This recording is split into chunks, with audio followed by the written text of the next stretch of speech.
En el siglo XX se realizaba pinzamiento precoz del cordón umbilical. Nada más nacer el bebé, se clampaba con dos pinzas y en el medio de los dos clampajes se cortaba el cordón, interrumpiendo así completamente el flujo sanguíneo en la vena umbilical y en las arterias umbilicales. Hoy, en el momento de hacer este vídeo, lo que se recomienda es esperar un mínimo de 1 minuto o hasta que el cordón deje de latir para hacer este procedimiento. Esto se llama hoy día pinzamiento tardío del cordón umbilical. ¿Por qué se realizaba el pinzamiento precoz? Bueno, pues se realizaba para evitar la hiperbilirrubinemia, es decir, la ictericia, el que el bebé se pusiera amarillo, porque cuando no dejas que pase la sangre de la placenta al bebé, el bebé tiene menos sangre, esa sangre se metaboliza menos, por ser menos cantidad, hay menos producción de bilirrubina, que es un metabolito de la hemoglobina, y hay menos proporción de bebés que se ponen amarillos, pero la ictericia es algo fisiológico. También se trataba así de evitar la policitemia, el exceso de glóbulos rojos, que todo indicaba o parecía que era perjudicial. Y también, sobre todo, se hacía para estar mejor preparados para llevar al neonato a la cuna térmica o de reanimación si era necesario. ¿Por qué hoy se prefiere el pinzamiento tardío? Bueno, pues porque se ha demostrado científicamente que hay menos proporción de deficiencia de hierro, menos proporción de anemia, bebés con anemia, lógicamente más altas concentraciones de hemoglobina, y no se han visto diferencias en pérdidas de sangre materna o mortalidad materna o fetal. Y se ha visto especialmente una gran ventaja en bebés prematuros, en que si se deja el cordón umbilical, pues 3 minutos, por ejemplo, hay menos proporción de enterocolitis necrotizante, menos hemorragia intraventricular cerebral y menos necesidad de intervenciones en todos los sentidos. De modo que el pinzamiento tardío de cordón umbilical, llamando en este caso tardío a más de 1 o a 3 minutos, es muy beneficioso en bebés prematuros. Cada vez se hace más el pinzamiento y corte tardío del cordón, incluso en las cesáreas, ya que no existe ningún riesgo adicional para la madre o para el bebé por hacer el pinzamiento y corte después de que la placenta haya sido extraída.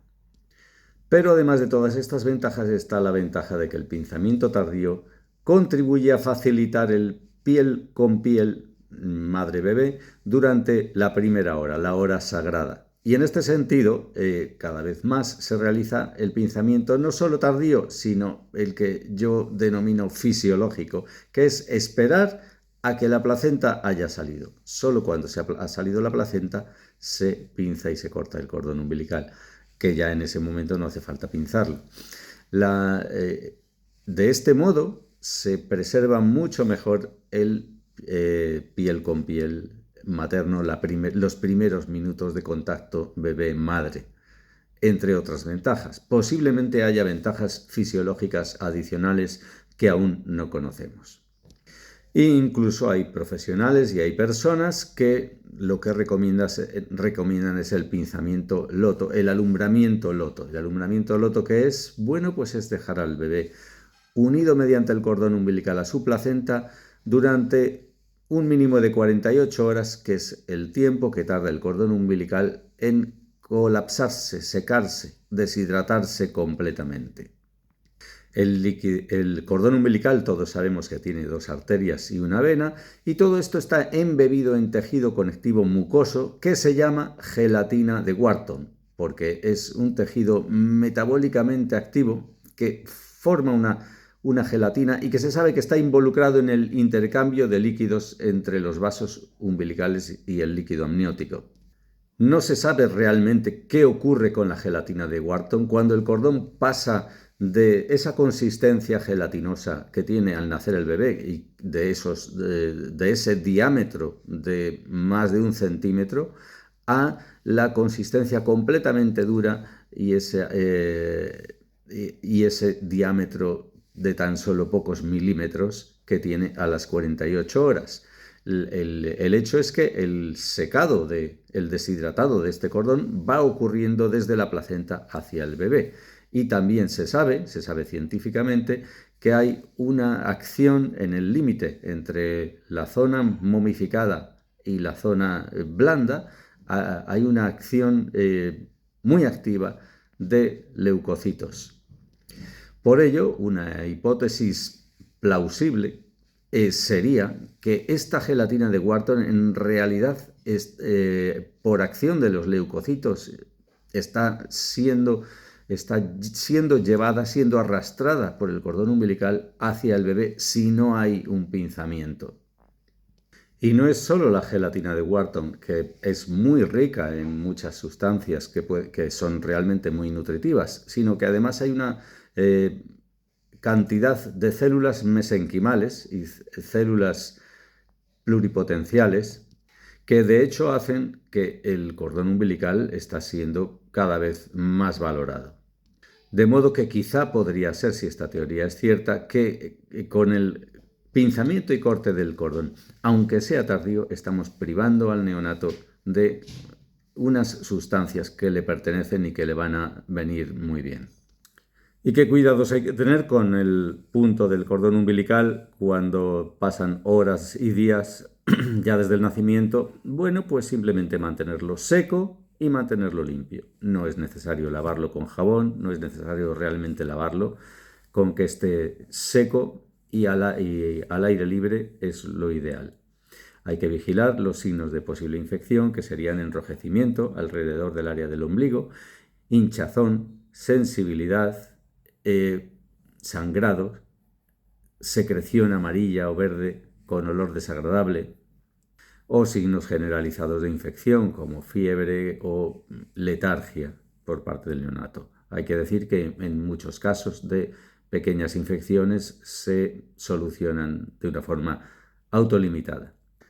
Hay lugares, hay culturas donde el cordón umbilical se limpia con leche materna y hay algún estudio que indica que podría ser un método a tener en cuenta. La leche materna se sabe que es muy buen protector y el limpiador del pezón de la madre lactante.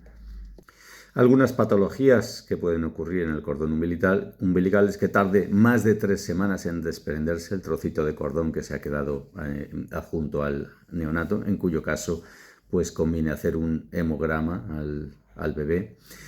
Puede ocurrir un granuloma umbilical, que es una zona de 3 a 10 milímetros que puede aparecer tras la separación del cordón y que se soluciona en más de un 90% de los casos con simplemente sal, aplicando sal de mesa. Puede haber una hernia umbilical, que es, bueno, pues una zona débil, un anillo umbilical que se presenta como una hinchazón suave, redondeada alrededor del cordón umbilical. Normalmente no necesita ningún tipo de tratamiento hasta los 4 o 5 años de edad, en cuyo caso, si persiste, pues se podría valorar una cirugía. La onfalitis es una infección del ombligo y tejidos circundantes que se caracteriza por una secreción purulenta. Es una infección que necesita tratamiento intravenoso.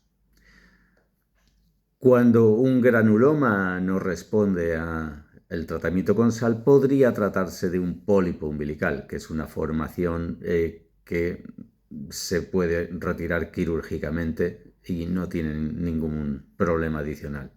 Y por último puede haber también anomalías del conducto onfalomesentérico, anomalías que puedan causar, por ejemplo, secreción de orina por el cordón umbilical. En resumen, el cordón umbilical, que se ha considerado siempre como algo puramente estructural, tiene unas funciones muy complejas y deben ser estudiadas en los próximos años.